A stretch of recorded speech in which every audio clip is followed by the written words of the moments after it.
जय हिंद दोस्तों। चलिए दोस्तों बात करते हैं इस एक और क्वेश्चन के बारे में। इस क्वेश्चन में एग्जामिनर ने कहा if in 2 year a simple interest the principal increase by 16%, what will be the compound interest earned on rupees 25,000 in 2 year at the same rate of interest।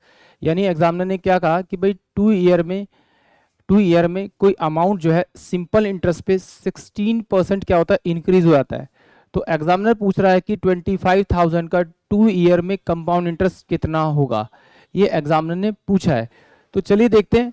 अगर आप इसको डायरेक्टली करना चाहते हैं, मतलब रेट ऑफ इंटरेस्ट आप directly निकालना चाहते हैं, तो जो 16 दे रखा है इसको आप इससे डिवाइड कर दीजिए, तो आपको रेट ऑफ इंटरेस्ट मिल जाएगा आपका 8%, ये आपको मिल जाएगा। बट फिर भी समझ लेते हैं, अगर प्रिंसिपल अमाउंट 100 रुपये था तो 2 year में 16% से इंक्रीज हुआ, यानी कि 116 हो जाएगा।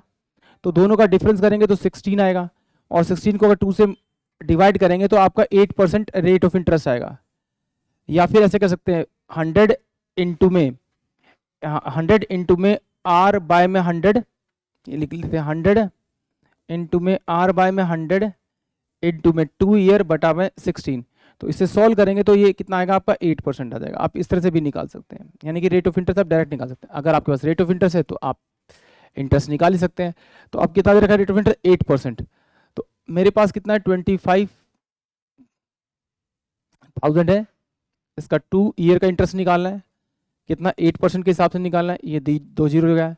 25 अट्ठे 200, यानी कि 2000 तो मेरे पास यहाँ जाएगा और 2000 मेरे पास में ये आ जाएगा। इसका 2 निकालेंगे तो 8 दूनी 16, यानी 160। इसको जोड़ेंगे तो 4160, ये इसका इंटरेस्ट आएगा। यानी कि ऑप्शन जो डी होगा वो इस क्वेश्चन के लिए करेक्ट होगा।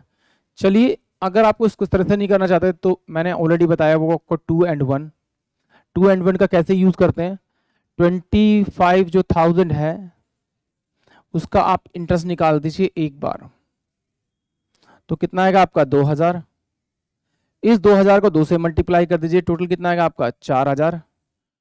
और फिर जो आपके पास 2000 है इसका फिर 8% निकालेंगे तो कितना आएगा आपका 160, इंटू में 1 कर दीजिए तो ये 160 आ जाएगा। इसको जोड़ेंगे तो 4160, यही इसका इंटरेस्ट आएगा। यानी कि ऑप्शन जो डी होगा वो इस क्वेश्चन के लिए करेक्ट होगा। आई होप आप सभी को क्वेश्चन समझ में आएगा। जय हिंद, जय भारत।